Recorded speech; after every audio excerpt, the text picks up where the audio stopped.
Ayan. Dumako naman tayo sa question and answer. Ayan. Mega love shout out sa lahat. Ayan. Ayan. Bianca. Wow.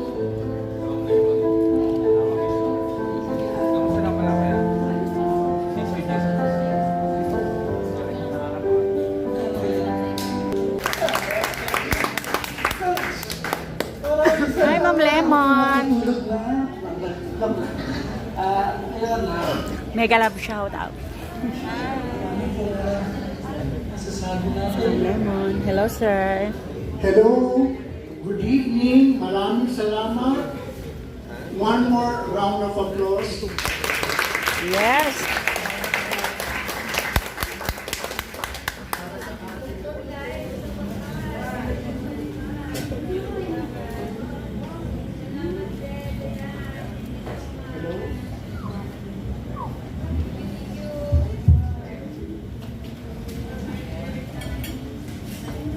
Tawagin rin natin si Coach, si Royder Camanyag sa stage. Tito Toots, nasasalamatan ko nga pala ang aking musical director, si Diva. Palakpakan po natin. Thank you, Diva. Sige, let's try to pull that stool or those stools please here. Pwede natin tanggalin yung stand saka para we will have our little question and answer. I'll be here with the press down here. Yeah. Meron na kayong mic, mag-share na lang kayo. Sir. Pwede pa kayong lumapit konti? Yeah. Mamaya tas picture tayo. Okay. Nandito yung ating mga kaibigan ng mga press. Salamat. Salamat. Ngayon, bibigay ko na yung microphone who wants to take the first Ma'am Lani. question. Hi. Alvin, o sige, si Tito Mel. Hello, Dinda, congratulations. Royder, congratulations also. Thank you. Hi here. Yeah. Hi. Pwedeng pa yung ilaw? Thank you, Kuya Jello. Thank you. Hindi, bilang launching mo today dito, siyempre, anong nararamdaman mo? Alam niyo po, sa totoo lang, ako po talaga ay siguro mga dalawang linggo akong pinahirapan hindi matulog. Kasi ang dami kong iniisip, kumakanta ako, tapos baka mamaya pumiyok ako. Pero awa naman ng Diyos, nagawa natin ang paraan at siyempre, ang aking pong mama kasama ko nandyan. Kasi first launching ko nung kanta ko, so kailangan nasaksihan niya din. Kahit wala na siya, dala ko yung litrato niya. Nandito, ang nararamdaman ko po ngayon, may halong kaba, masaya kasi nandyan po yung mga nagmamahal sa akin, tapos madami rin po nagmamahal sa akin. At ito naman po talaga yung pinakahihintay ng lahat, ang launching ng kanta Yes. kung hindi ikaw. True. Bilang baguhan ka, di ba? Although yung iba kasi hindi pa familiar sa'yo sa music mo, paano ka nagsimula? Mula nung maliit ka, alam mo na ba talagang gusto mo talaga kumanta? Or yung talent mo talaga, kailan mo na-discover? Ganyan. Grade 1 ho, nung ako'y nasa, kasi sabihin ko naman kaya ang salita. Grade 1 po, nung ako po ay nasa elementarya pa po, sa Balayan, Batangas, Tubong Batangan po. Ngayon po, kumakanta ako, maingay, yung teacher ko, sabi, sino daw maingay? Sabi, si Dindo po kumakanta. Tapos hindi naman ako kumakanta. Pero, kumangin ko sa, ganun lang po. Na-realize ko, kumakanta pala ako. Tapos hanggang sa nagsunod-sunod na po, grade 2, sumasala ko mga singing contest, kahit paanga-anga pa lang po yung boses ko, nananalo din ako hanggang sa, kahit maliit, mga baranggayan, ganyan. Tapos, natigil po ako nung pagpunta ko dito ng Maynila kasi trabaho ako. Anong year na yun? Anong grade ka no? Siguro po, undergrad po kasi ako ng high school. So, hindi po ako nag-graduate. Kaya, second year pa lang po, nag-stop ako, nagpunta akong Manila, nagtrabaho po ako. Tapos, nag-stop yun, ang pagkanta ko. Tapos, ang nangyari po ngayon, dahil nag-stop yun, sinubukan ko marunong po umarte. Umarte. Tapos, Lumabas ka hindi sa- rin nagtagumpay sa pag-arte. Kahit Lumabas ka ang inak sa- ko na hindi pa rin nagtagumpay. Sa Siguro film? talaga ako sa pagkanta. Sa film, sa theater, sa TV. Kahit saan ho, kahit sa mga TV, ako yung nasali ng GC para lang makita sa TV. Ngayon, ayun, na ako po ang mahaba na po ba? Ano sabi Hindi, ko? okay lang. Tinatawag na namin coach. Tapos ngayon, ako po no, sabi ko, parang sa kanta ako. So yun, kanta pa ako ng kanta. Yun, hindi to. Pero, Ilang taong ka nung na-discover mo talagang para sa singing ka? siguro po, nito lang. 2 years ago, last Lang, year? siguro mga 2 years ago po. After pandemic na. Si Royder, paano mo siya na-discover? Or paano mo Ay. siya, anong link? Ay. Si Royder, I have a friend, parang events organizer siya na nakilala ni dito. Tapos out of nowhere lang nag-message siya, sabi niya, kasi yung friend ko na yun, he would ask me na do vocal coaching sa mga events, halimbawa may debut, o na gustong kumanta yung debutant, tapos merong bride or groom na gustong kumanta doon sa kasal. Tapos out of it, bigla lang niyang ni-refer, sabi niya, nakilala akong singer, sabi niya, baka gusto mong tulungan. Sabi niya, very raw pa. Tapos sinend niya sa akin yung video. Sabi ko, okay lang. Tapos siguro ilang, diniderma ko lang, until Hindi ako nag-message pinapansin siya. ko, ang dami ko pong message. Tapos sabi ko nga, turuan ako. Sabi niya, sige daw, hindi naman po. Minsan sabi niya, sige, ganitong araw, try kong turuan ka. Tapos hindi naman natutuloy. Ganun po si Coach. Tapos nito lang ako yung Coach, no, ako yung umalis na doon sa dati naghahawak sa akin. Nag-message ako sa kanya, sabi ko, Coach, sabi ko, Sir Royder, tulungan niyo na po ako, parang awa na po, wala na po akong malalapitan. Ngayon, parang blessing din ni Lord, sabi, tinulungan ako nito, tapos yun, meet na namin si Coach. Hanggang ngayon, yun, kahit ako'y pasaway, ako'y mahal naman po ni Coach. Royder, ano yung nakita mo sa kanila? Nung nag-message kayo sa akin, medyo heartbreaking yung message na na-identify ko since when I started my career, wala din tumulong sa akin. I'm also a provinciano from Cavite City. Nakarelate ka. Yeah, in a way, dun sa journey ng career niya. So tinignan ko, siguro, sabi ko, give him a chance. Tinignan ko yung mga videos na pinakinggan ko malibig. Sabi ko, dun ko nakita may distinct quality yung voice niya na hindi lang niya alam paano gamitin. So mas na-challenge ako. Sabi ko, kung kakayanin ko na ilabas yung totoo niyang boses. And okay, that's what I do rin naman for a living. So, yun. So, nag-experiment kami until sabi, tapos sinabi nga niya na ang composer nung next song niya, natutulungan siya ng kanyang mga mommy to secure that song from Benny Saturno. Sabi ko, okay lang, since my hit song was from Benny Saturno, he produced my first album. Sabi ko, sige, okay, enjoy, gusto kong gawin yan. Tapos pinakinggan ko, ano yung mga songs ni Benny na binigay niya sa'yo. So actually, dalawa yun eh. Pero mas pinili na muna namin yung ballad. Pero meron pang isa na yung supposed, hopefully, that will be his second single. But dito nga sabi ko, okay, bagay itong kanata to, pwede natin ilabas yung boses mo. Kasi nga, meron siyang, he's a high tenor na hindi niya alam. Na from high C, actually, he can reach a high D. So two notes are from a high C. That's very rare for a tenor. So he's really a high tenor. Pop, high tenor. Bihira yung ganung boses. Kaya doon ako na-excite. Sabi ko, kung pwede kong mapakita sa kanya yung totoo niyang boses. Ilang taong ka na dito? 25 ho. So, ano greatest dream mo now na na-launch ka na? That's my last question. Ano ang pinaka minimithi mo pangarap? Kasi, tawag nito, ang dami kasing nangangarap sa akin. Kumbaga parang ang minimiti ko lang talagang pangarap para sa mga kapatid ko. Na kung saan man ako mapadpad, kung ano mang plano sa akin ng Diyos, parang yun na lang sa akin eh. Basta makatulungan ko mga kapatid ko. Yun na lang yung pangarap ko talaga. Bukod sa maging isang sikat na singer ako, yun lang ang pangarap ko. Thank you so much. Congrats.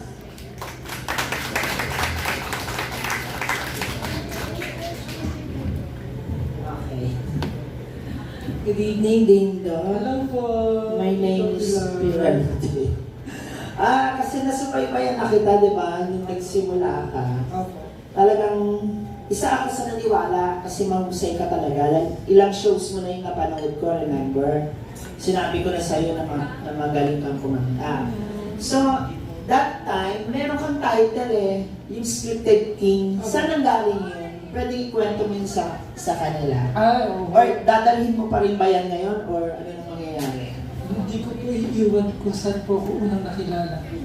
Scripted King. Kumbaga gumagawa po ako ng mga makatotohanang mga drama na nagva-viral, lagi pong million views.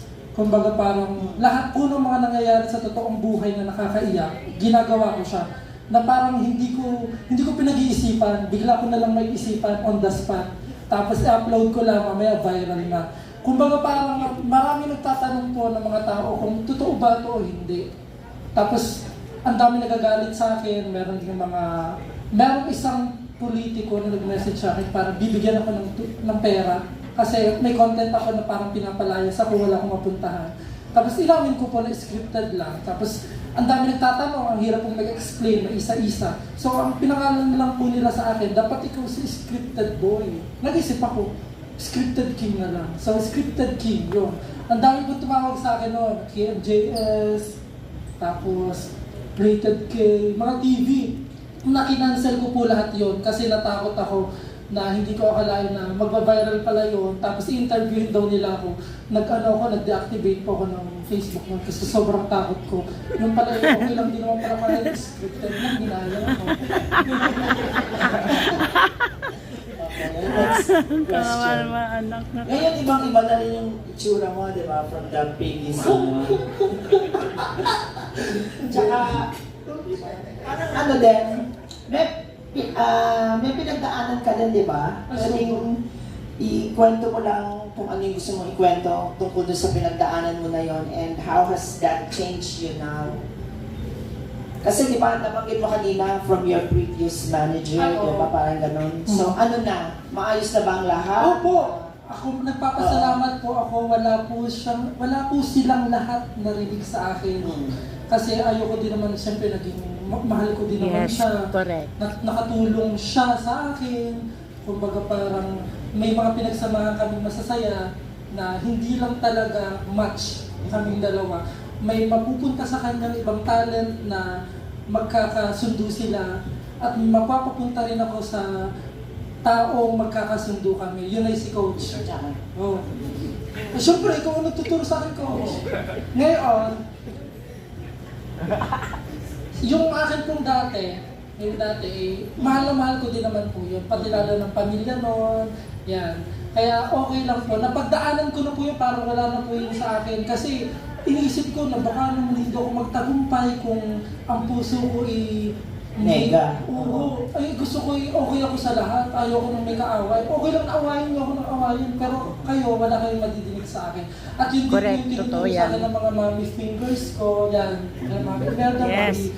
mommy fingers po ang tawag nila. Namin. Kasi yun po yung grupo. Fingers. Yan.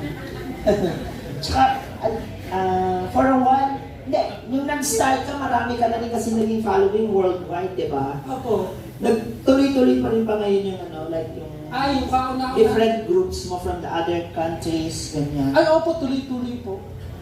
Tuloy-tuloy po hanggang ngayon. Kaya ako natutuwa ako.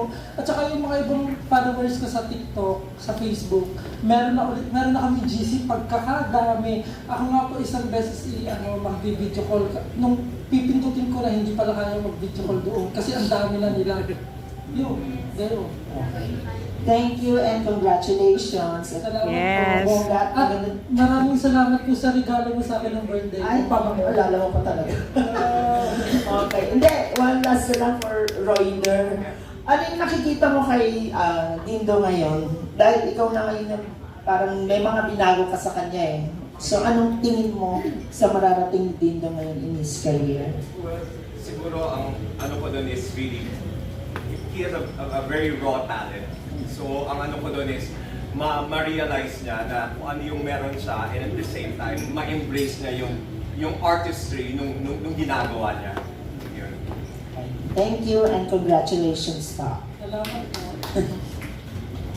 Thank you, Miss Pilar. Meron pang gustong magtanong? Okay, Giorgio. Rather yung hit song mo yung Sana Naman, di ba? Oo. Sa bahay ko. Yeah. Really pala yun. Si Benny niya. Can you talk more about yung, kasi binasa ko yung release, ano? There's a certain technique na tinuro mo kay Dindo para ma-expand yung range niya. What's that? Well, kasi when I heard him sing, na usually yun naman ang sakit ng mga Filipinong singers na as a race kasi very sound-based ang mga Pinoy. So, kaya ang galing natin kumopya ng accent, kaya di ba, ano yung mga call centers. So, maraming mga singers, yun yung maling ginagawa nila na kapag meron silang idol, they tend to copy the sound of their idols na without realizing their own voice, yung potential, yung movement ng sarili nilang muscle. So actually yun lang naman yung ginawa ko na pina-realize ko lang sa kanya yung placement, how to use his voice, yung natural voice. Actually ang Rudon is your speaking voice should be an extension of your singing voice. Kapag nagkakaroon na ng pagkakaiba yung speaking voice mo at singing voice mo, then you're not using your voice properly. At pag nangyayari yun, mali yung movement ng muscles mo. So yung range mo, imbes na magamit mo talaga yung capacity ng vocal range mo, hindi mo siya nagagamit. So yun yung ginawa ko sa kanya, for him to realize na kahit anong ilabas mo din sa bibig mo, maganda yung boses mo. So you just have to think that you're not singing but you're speaking. Yun. Thank you. Kay Dindo. Dindo, idea mo ba yung parang BL twist doon sa music video mo? Bukod po sa ano, kasi ayoko po kasi na tinatago kung anong kasarian meron ako at proud po ako doon. I am member of LGBTQ community. Yes! Proud po ako doon. Ayoko na tinatago kung ano yung nararamdaman ko. Mahirap yun. Gusto kong gumalaw ng malaya. Gusto kong maglakad sa kalye na alam ko sa sarili ko na wala akong tinatago. Kumbaga yung sa BL po na yun, sabi ko kay Coach, kailangan gusto ko pasabog. Tapos gusto ko parehong tapos siya, nag-isip si Coach. At saka yung idea po na yun, pinagtulong-tulungan po. Pero si Coach, ang galing kasi ni Coach, nagustuhan ko agad yung sinabi niya. Tapos approve agad sa lahat ng mga mommies. Yun, gano'n. Yung BL music video ko. Yung gumawa ng video niya as a former student of mine in Valenzuela, sa BLB, pumantasan ng lungsod ng Valenzuela. Wow, pagaroon ako Finally, last question din. Do you sing well? Nagkaroon ba ng time na natutukso ka dahil sa singing style mo? Ngayon ho, wala pa naman akong nasasabi na gay. Pero merong nagsasabi na, kasi hindi ko naman alam kung paano talaga kumanta noong. Tapos sabi, ganito yung gawin mo kasi may maganda kang gana. Tinutukso ako, wala akong natukso sa akin. Minsan gagalingan sila. Wala naman. Kasi usually, di ba expect pag lalaki, mababa? Oo. Ay, doon sila namamangha ako. Pag halimbawa, tinataas ko. Pero kaya ko nung kumanta ng panlalaki. Parang versa-versa ako. Kaya ko lahat ko kinakatawa. Tawa ka doon dito versa-versa. Okay ka Okay, go like this. Kaya kong kumanta ng panlalaki, kaya kong kumanta ng pambabae. Iyon. Siyempre, versa-versa. Salamat Wow, very Salamat, good! Gordo.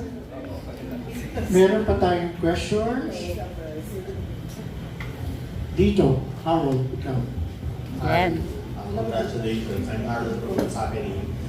Question ko lang, sino yung mga musical influences mo like local or curious na ako? Thank you. Local and international po. Si Adam Lambert, the way na mag-perform siya, tapos ang pag-pronounce niya ng kanta, tapos ang pagdala niya ng stage, nilalamon niya yung stage, tapos parang free siya. Lahat gusto niya gawin sa stage, tapos ang pagkilos niya, kumbaga parang gano'n. Yun ang idol ko. Tapos ang galing ng boses niya, tsaka yung pag-husky, pag tinataas niya yung gano'n. Tapos, sa ano naman po, Local. Sa Pinas, si Katrina Velarde po. Katrina Velarde sa Clayliga. Idol ko po yung simula. Bata pa lang po ako, kaya rin ako natutunan kumanta kasi kapapanood ko ng video niya. Tapos si Eric Santos po sa lalaki. Thank you, Harold. Next question. Hello po, I'm Angelica from Manila Standard po. Wow. Doon po sa, nung kinanta niyo po yung single niyo po, no, parang ang lalim ng bugat. Saan niyo po kinuha yung feelings po? Parang nakanta niyo po siya ng maayos. Yung katotohanan po kaya siyempre nakaranas na din naman po ako dati ng breakup. Pero inisip ko na lang po yung mga masasakit na nangyari sa akin bukod sa relasyon, yung mga relasyon ko sa mga kaibigan, na dating mahal ko, na wala, na ganyan. Tapos inisip ko din po yung mga pinagdaanan ko na ngayon ay eto na yung kanta ko mismo na alam ko na hindi mo mawawala.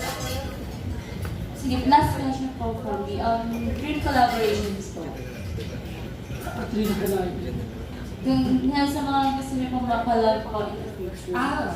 Maka-love team. No,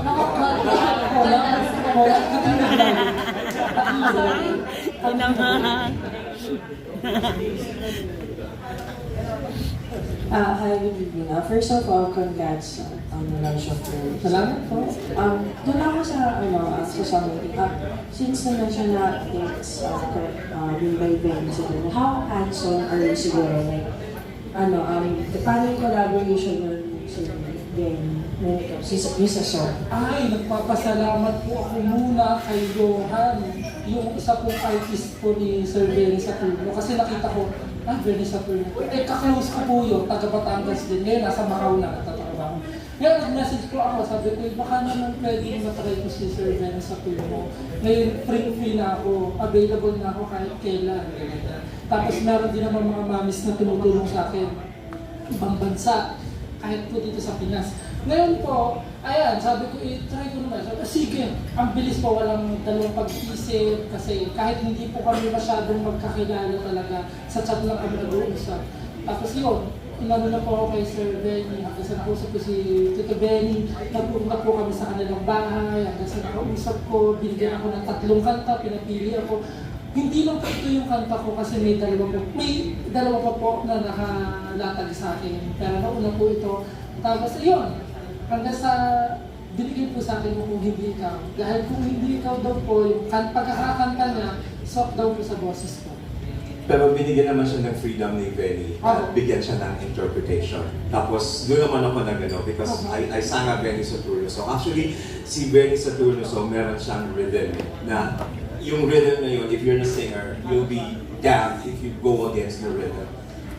Na pag napansin mo, meron siyang in dialogue. It's just like si Benny Saturno is like a it's like a musical version ng Shakespeare. You just have to follow that rhythm. Tapos tuwang-tuwa po si Tito Benny nung nalaman si Coach po yung... Anyways, congrats. So, good to see you more. Ito naman kay Chris from One Music PH. Hello, congrats. And yun nga, na-mention mo earlier na comfortable ka about singing ng mga male and female songs. So, how do you approach, ano yung pinagkaiba ng approach sa pag-sing ng mga songs ng male and sa female? Ano yung mga challenges na encounter mo from each? Yun sa sa paggalaw.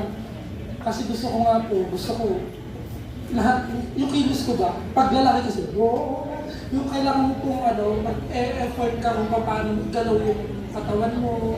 Kasi ang karamihan po kasi kinakanta ko pag pang lalaki, yung mga pang-amateur. Ganon. Nakitaan naman ako ni Coach ng boses na maganda yung boses ko, mga pang-mixed voice. Kaya yun, ang pagkanta naman po ng mga pang-babae, parang hindi naman laging magaling ako, hindi naman laging ako, mahina, gano'n. Pero nagagawa ko naman po ng maganda, tapos pero walang pinagkaiba. Parang ang kailangan mo lang gawin, kilos lang. Ganun po. Tapos kailangan, pag lalaki kasi, kailangan malaki yung boses. Tapos pag babae naman, iipitin mo ng konti. Yun. Pero yung boses ko po na pinakita kanina din, yun po talaga yung tunay ng tunog ko. At yun po yung speaking voice ko. Thank you. Dito naman tayo kay Alvin. Hello po. Hi, Dito. I'm curious is that since you're a proud member of the people from the LGBT community, kung may little boy na lalapit sa'yo, sinabi siya, Kuya Rito, when I grow up, gusto ko parang maging ikaw. Ano ka sabihin mo sa kanya? Magpakatotoo lang sa sarili niya. Huwag niya itago, sabihin sa magulang niya. Kasi, yun, sa umpisa ito, may kukwento ako na isa. Nandito na si kuya. Ay, nawala ang kuya. Ay, dati binubugbog ako ng kuya ko. Oh? Kasi ayaw niya. Ay, ngayon, magpakatotoo ako, sabi ko, kuya, ganito talaga, wala nang magagawa eh. Tapos, kung sakali pa na meron talaga wag na nilang pag-ipitan. Wag na nilang sabihin na magpakalaki na, daw ng bakla, wag ganun. Kasi habang nabubuhay siya, tapos simula paglaki niya, maiisip niya yun na ganito dati, ganyan. Pero dapat magpakatotoo lang sa sarili. Sige, kung ano gusto na, suportahan ko siya. Pero dapat maalam muna din ng magulang. Huwag basta-basta tayo mangyayari kasi baka parang padamay. Okay. Kailan ka mas inspiradong kumanta? Pag may minamahal ka o kung nakipag-break ka? Maaaring sa dala po. Oo. At kailan ka mas ganadong kumanta? Pag in love ka or pag may... Pag may minamahal ko. Okay. Bukod sa karelasyon, jowa-jowa, ganyan. Oo. Yung iba na parang ginagawa ko ito dahil ang daming nagmamahal sa akin ng mga tao. Tulad ng mga nandito, mga nasa social media. Kung nakikita mo na patuloy silang sumusuporta sa akin, patuloy din ako lumalaban, patuloy pa rin ako kakanta kasi yun ang aabangan nila sa akin eh. Hindi naman po pwede na kaya ka lang kakanta dahil break up ka. Oh. Are you in a relationship now? Hindi po. Wala kang Wala relationship. po. The last person na minahal mo, anong team song yun? Ay, wala kahit ano din naman. Wala akong Wala. Wala akong seryoso. Wala kang seryosong naging karelasyon. At 25, wala pa. Wala. Nangalit natin. Okay. Thank you very much. Thank you. Dito naman.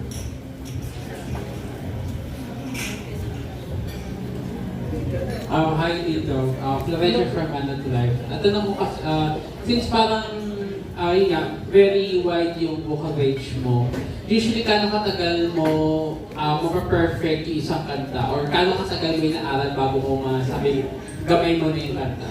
Naku, matagal ho. Kailangan ng mga kaibigan. Diyos ko, pinong-pinong parang parang paminta.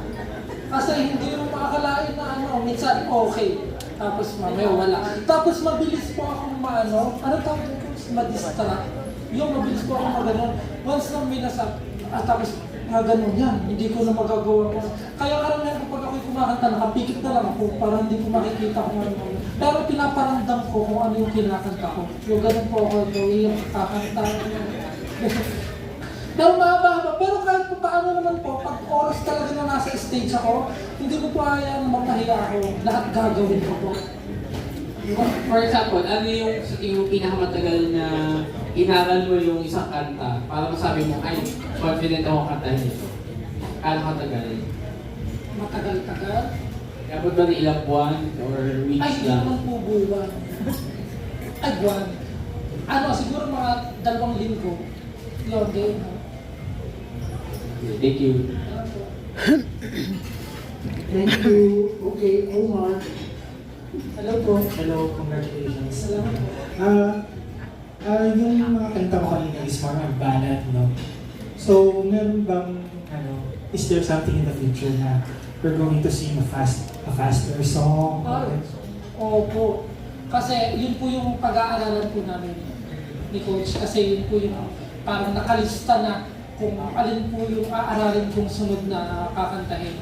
Meron pong mga ballad na aaralin ko, igagawin kong pass. Tapos sa mga pass gagawin ko pong mga ballad. Yun ang acoustic. Yung next song na actually na nakaline up kay Benny, upbeat na siya. So, may aabangan po ba kaming album in the future? Yes naman po. Kaya abangan nyo lang po. Congratulations. Salamat. Yes. Camilo, one question. Hello, congratulations din sa kay Coach. Nakaliwang kami at nagustuhan ko yung kanta. So, for Tito, ano yung pinaka-natutunan mo kay Coach na talagang na-realize mo, dapat pala itong ginagawa? Ang dami ho. Madami po akong pagkakamali na nagagawa na tinatama po ko ni Coach. Madami po akong hindi na, kumbaga parang kailangan ko palang i-disiplina rin ang sarili ko. Kasi Correct. bukod po sa tinuturuan niya ako sa pagkanta, tinuturuan niya din po ako kung paano yung tamang disiplina sa sarili. Kasi minsan, parang nasa tatay ko talaga eh. Kasi sinasabi mo, bawal to. Hindi ganyan, hindi ganon. Kumbaga, parang natutuwa po ako kasi siya po yung parang, bukod kay Mami Yang na nandito, tsaka dati kay Kangkang, si Coach po yung tinuturo ko kung paano yung tama. Tapos sa pagkanta naman po, ang dami kong na-realize na, kaya pala hindi ko maabot kasi ganito yung ginagawa ko. Kaya pala hindi ko makanta ng maganda kasi ganito lang yung pwesto ng aking katawan, pwesto ng aking muscle sa bibig, sa kahit saan. Tapos, hindi ko din naisip na meron pa ng pagkanta gamit yung mga likod, mga ulo, yung ganyan. Kasi wala akong kaalam-alam po miski isa na naturo po sa akin ni Coach na dati nung una, salita lang siya ng salita tapos English ng English. Wala naman po ako natututunan sa English. Coach, mag-Tagalog ka. Nung medyo nagiging okay na po kami, sabi ko, Coach, mag-Tagalog ka. Kasi si Coach, once kasi magsabi siya ng ituturo niya sa akin. Naintindihan mo? Hindi, English po eh. Yun, gano'n. Kaya natuwa naman po siya kasi tinatranslate ko ng Tagalog. Wala pa. Wala pa. Okay, Coach, ano Coach yung Parang merong ibang pero sabi hahabol. na nakita mo kay Tito at saka ano pa yung Mateo, saan ka ba nag-CR? and then Well, ang laki nung binago talaga nung Ayan. niya. In fact, ang na-develop niya, meron kasi siya. Yes. Hindi na kasi yung walang Hindi, nag-ano lang ako, i-upload ko lang. Na dati, nagkakaroon siya ng